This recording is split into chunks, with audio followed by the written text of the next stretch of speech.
Hi guys, I'm here at ScreamVention with Miss Barbie Wilde. Thank you so very much for coming on the Scream Queen stream. Oh, well, thank you. I'm delighted to be here. So for those of you guys who do not know Barbie, shame on you, number one. Number two, she is a wonderful actress who you might know from Hellraiser 2, as well as several other projects, and she's also a brilliant writer. So she is considered one of the women on the forefront of women in film and women in horror, and we're really excited to chat with her. So, welcome to Ireland. Now, isn't it wonderful? Oh my gosh, it's so fun. Yeah, the people here are so gracious and adorable. I've had a lovely time. So, you're originally based in London, right? Yes. Yeah, I came over here to study acting, fell in love with a mime artist. A mime artist? At that brief time where it was kind of cool to be mime, and then I never went back. He's still my best friend. Okay. He does horror movies too. And yeah, I just stayed on and did a bit of a career in music, pop music, acting, obviously with the Hellraiser and Death Wish 3. And now I'm a writer. Phenomenal. Do you have any, we all have, obviously, I hope you've seen Hellraiser 2. Do you have any stories from sets you'd care to share? I thought you said, do you have any stories from sex? Oh, I had a great time in the 80s. We're pretty open here at the Scream Queen stream. Whatever you feel like sharing. Yeah. Really. Well, it was just, you know, an endurance contest, but then the worst thing was, we started filming right after Christmas. I'd gone to visit my family in upstate New York. My plane got delayed 24 hours. So I came in straight into Heathrow, drove to Pinewood. I'd been up all night. And then I'm sitting in the chair for 4 hours. And then you have to wait for 6 to get in front of the camera. And the dry ice is happening, and it's that first moment when we walk into Channard's lair. And I just didn't know where was I? I was so tired. And I went up to Tony Randall. I said, like a complete a-hole, "Hi Tony, can you give, what's my motivation?" And he just went, "You're dead." Probably in his mind, he'd been worrying about where Barbie was for like 24 hours. And I said, "Oh, okay, thank you." And that was it. But I felt dead. I was so jet lagged, but it was very good. It was good. Thank you, Tony. It was a good bit of direction. It was just kind of a dangerous shoot too, because there's one scene where we're walking through all these moving anchor chains. They're real anchor chains. Oh, really? They were props. Really heavy, and one of them hit Doug in the head in one of his pins and knocked the pin off. And they sort of when they put his pin back. Luckily, it didn't go into his skull. And I noticed that all the chains were sort of tied up around the camera. And I said, "Well, how come you guys get to be protected and we're not?" And said, "We're more important than you are, because they're the camera crew." You have to understand, during the first two films, Cenobites were considered kind of like slightly lowly minor characters. Everybody thought Julia was the one that was going to be in the sequels, but Claire Hagen said, "I'm done with doing horror movies," and she went to the stage. So, but the Pinhead had captured everybody's imagination, and even though he technically died at the end of Hellbound, they just said, "This could be a big money spinner," and so they brought him back. Doug went to LA, did the third Hellraiser, and he said it was amazing the different, the more respect his character got, because we were just lowly demons from hell. But then, I go to my first convention in America, and people coming up going, "You scared me to death when I was 8. And I went, "What are your parents thinking of?" But, I didn't realize that this had become this franchise of all these films. Are you sad or upset or any emotional feeling toward the fact that you are not involved in the sequels? I don't know. I don't think so. I mean, if they came back and said, "Would you like to do one?" If it had Clive involved and Doug involved, I would say sure. But to be honest, they're probably going to go for, how can I put it? Somebody with a little less vintage on their waistline. A little less experienced? Less experience, yeah.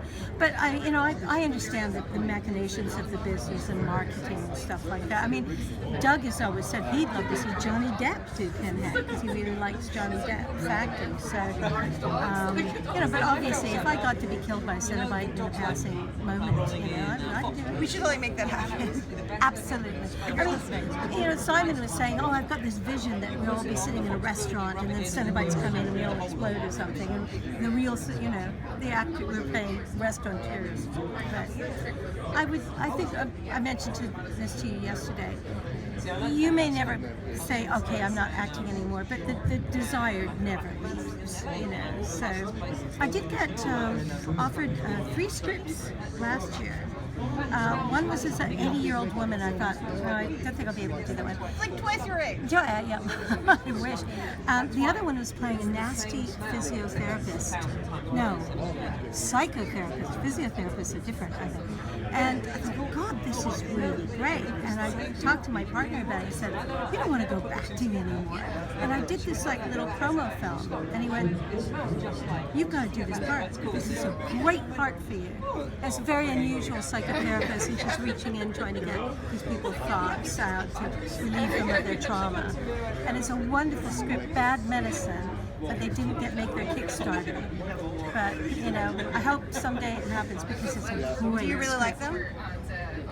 Who? Do you really like the people involved? Yes, yeah, they're great. They're gone back to doing shorts to try and get more of a reputation as filmmakers because they think that maybe that was one of the reasons why people weren't. You and I can talk afterwards. I have some experience with crowdfunding. Oh, yes. Always happy to help a friend. Please don't bug me to help your Kickstarter. Don't do that. Just say no. You're not Barbie Wilde. I'm sorry. It's not going to happen.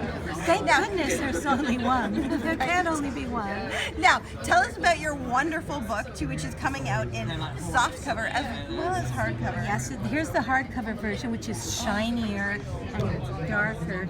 This is a collection of my short horror stories. I had a novel out a few years ago called The Venus Complex, and that was a diary of a serial killer from the male POV. And you can still buy this online. Online, Kindle and paperback. Awesome. This has just come out late last year, and it's got illustrations. Every story has been illustrated by a top artist in the genre. This is Nick Percival, who did all the Hellraiser Boom comic covers for. Here's a nice one. I wrote a story called Polyp about, Heather would love this. This is about a polyp that shoots out of a guy's ass during a colonoscopy and eats up people's colons and becomes huge. And basically, Story of my life. Autobiographical. Rampages through a hospital. That was kind of a gut-munching horror chuckle fest. Look at gut-munching horror chuckle fest. This one is Sister Celine, the Cilician Pandora. This is most of my stories. Is that you? Well, the artist kind of used my. It could be you. Yeah, thighs are thinner than mine. But that's where I have 3 female Cenobite stories in this, and this is where she creates her own box. And then the last story, she creates her own female hot team, A team of girlies, Lilith. Eve is still pissed off at being blamed the man's fault. Joan of Arc, who wasn't quite as nice as she thought she was, and Cleopatra the Alchemist, who was a real life character. And they do a Cilician female rebellion in hell and kick in heads butt. Sorry, lead Cenobite. So, and then everything. And we can buy the hard copy where? Hard copy are Barnes & Noble and Amazon. 2 versions deluxe, which is really beautiful illustrations. This is a trade hardback, soft cover, coming out in April, and also Kindle, of course. And now if they wanted a signed copy, do you sell them off your website? I sell them off my publisher's website. There's still a few deluxe copies left of the signed one, but of course, if I do any conventions, I will sign your books and stuff. And I'm assuming if people want to see you at a convention, they can simply message you and message the convention, say, hey, look, we really want to see Barbie. We want Barbie. Bring out a Cenobite. Yes. Okay, so let's talk women in film, which I know currently you are not watching this in Women in Horror Month, but currently when we are filming it, it's Women in Horror Month. It's still Women in Horror Month. Yay, editing, I blame Heather Dorff. So let's talk Women in Horror. Okay. What are your thoughts on women today versus women in the day that you shot Hellraiser? Because it's been a few years since Hellraiser. Yeah, it's going to be, it's 28 years, I think. Oh my God. I was only 10 when I did it. It's what can I say? I think things have improved. There are more female directors like yourself, people, writers like myself, like Book Plug. I think there are more people in the genre. Are we treated the same as the guys? Oh, women can't do horror. They haven't got the balls. They haven't got the rocks off to do it. Stuff. They haven't got the cojones to write horror. I disagree. I think this stuff in here is pretty damn hard. And I think, well, I have a sick and disgusting, imagination just like anybody else. But as we know, it's a social issue, not necessarily a diversity one. As soon as we can get more people to watch the kind of films that we want to create, that's a great thing. But with 3% of directors in Hollywood only being female, we have something to overcome. But absolutely, and you're quoting an actual statistic on, I believe, 2014. Yes. The stats being that 3% of women directors are women currently, or at least at the last statistical. The fact that Gillian Anderson got a bit pissed off because she wasn't getting the same as David Duchovny in the X-Files in 1994, right? And she said, I want to have the same pay, and she got it. They offered her to come back, we're doing a new X-Files, yay! And then she asked David Duchovny, and he's getting this much. I'm getting half of what he's getting.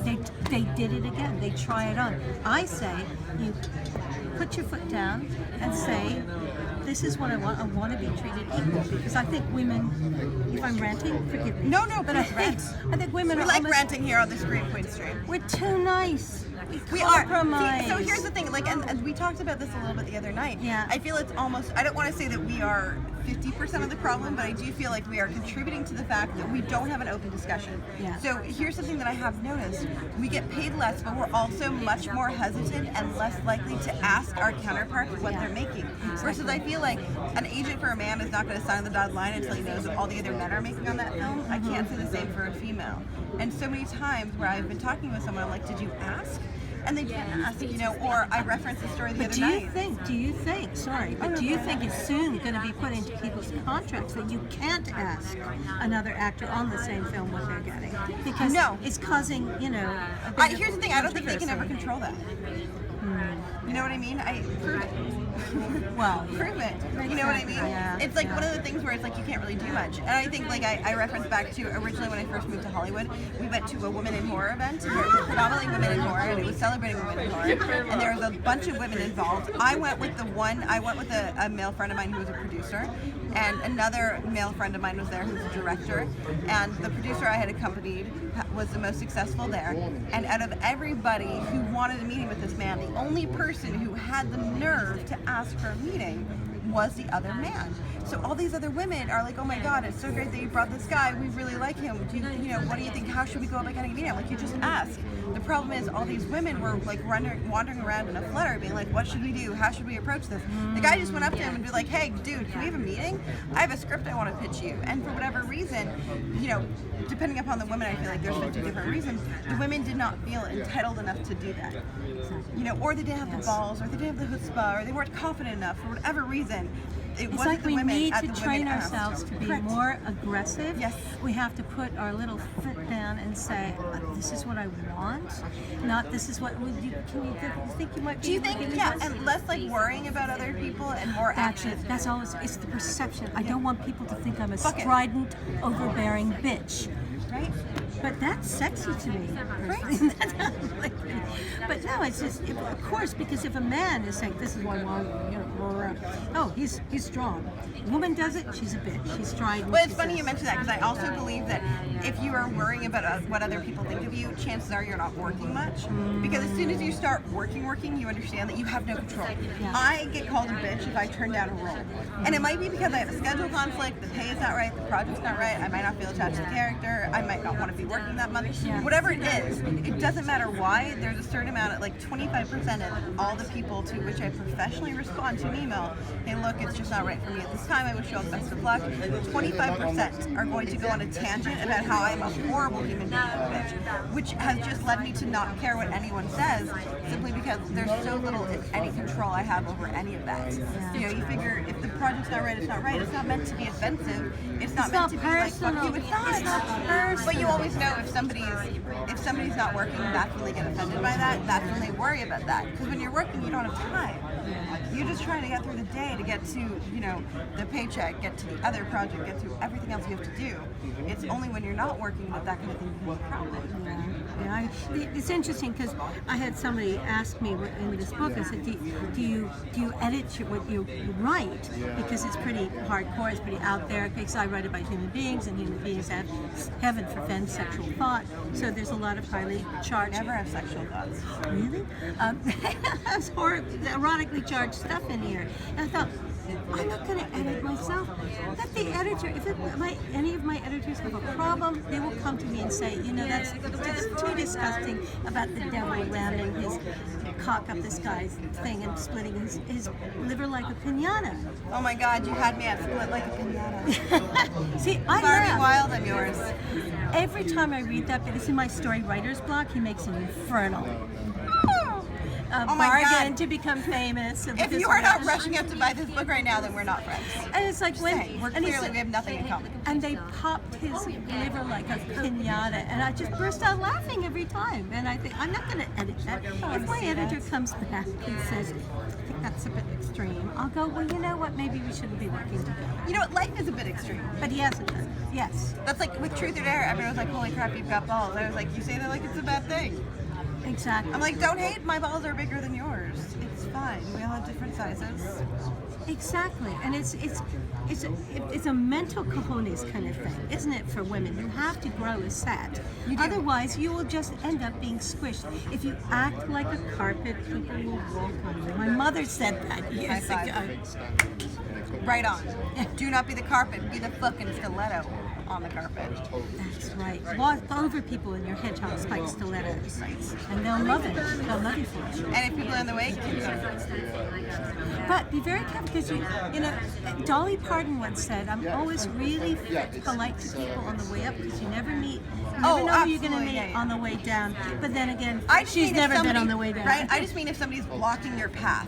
Oh, knock You know, them out. Yeah, Get your you elbows be out. polite. Like that's the other thing. I feel like women are sometimes too polite. We're like, we're polite, we're polite, we're polite. Absolutely. There's a point where you have to be like, I'm not getting my objective. I've been polite. It didn't work. Now what? Yeah. You know what I mean? Because here's the thing. If somebody's blocking you, you have to get around them. The Yes. choice is to get around them or to stay stagnant. You have to get around them. Well, Dolly Parton has never sort of been politely going, I'm going to go 500 miles out of my way.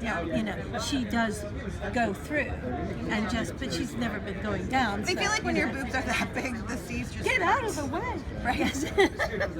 The world, they just like, This could be okay, dangerous. wait a second. The waves part and you go past, sailing like a little boat.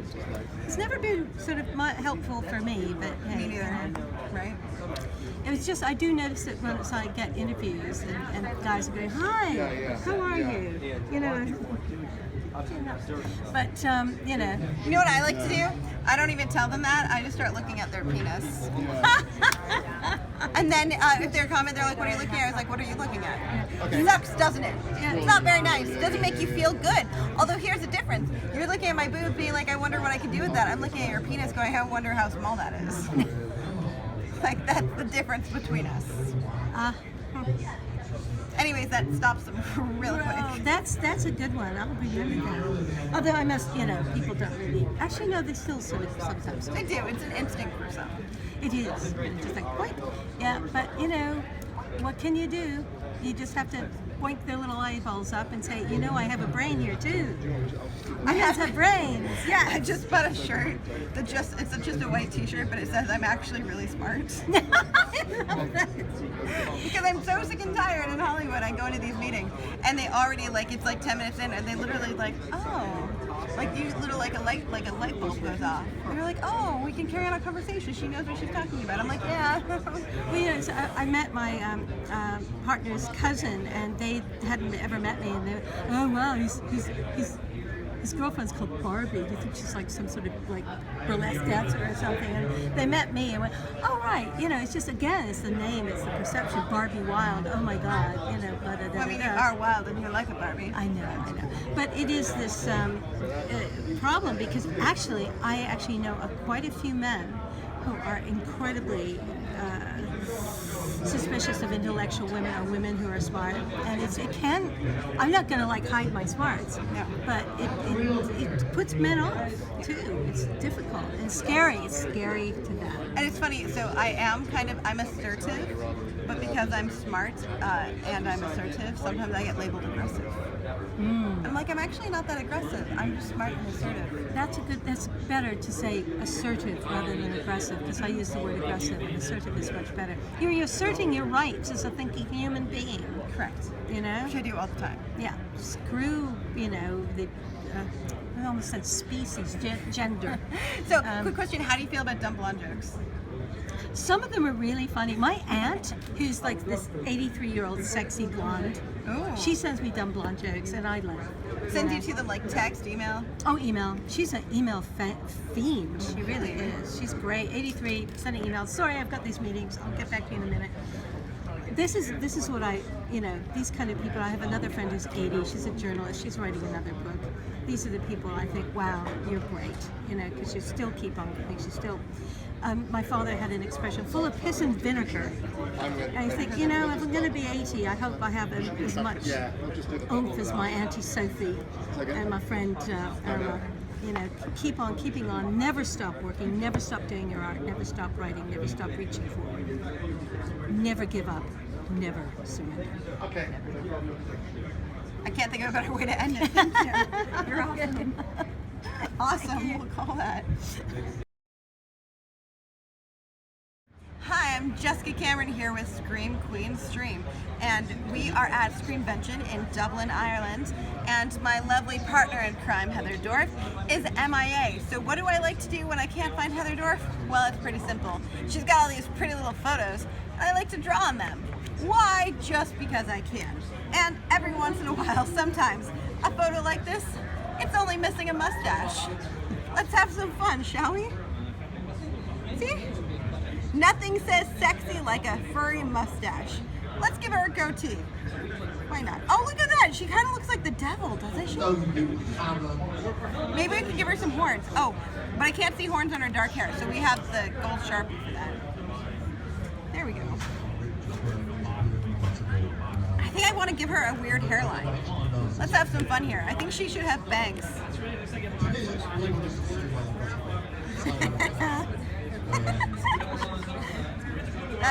That's class right there. Hold on, I'm gonna give her a tattoo. An I heart Jessica tattoo. Let's give her some underarm hair. She's furry. Maybe some.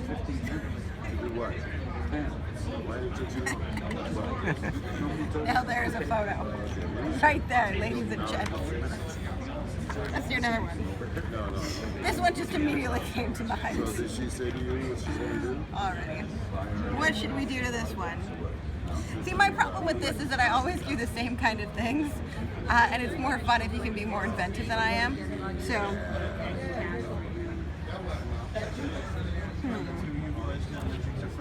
See, again, I just want to go like eyebrows, mustache, goatee. She kind of looks mean there. It's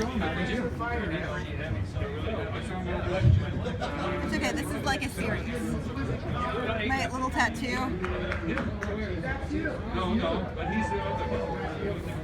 Underarm hair.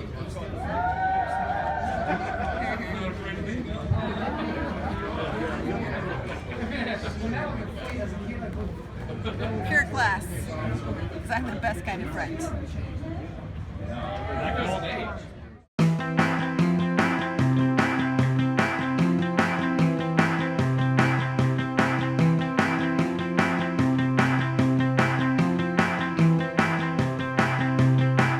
Thank you so much for checking out Scream Queen Stream. We hope you loved it as much as we do. If you want to see more of our videos, check out our YouTube page. And while you're there, how about you subscribe? You want to see more? Just tweet us.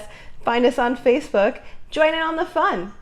And most importantly, if you really want to join us on this crazy ride, check out our Patreon page and become a patron for amazing, awesome perks that we give out monthly. As well as early access to all of our videos. Free giveaways. And a whole lot more fun shit. So check it out. We'll see you there. Stay bloody. You stole my tagline. I did. You're a horrible friend.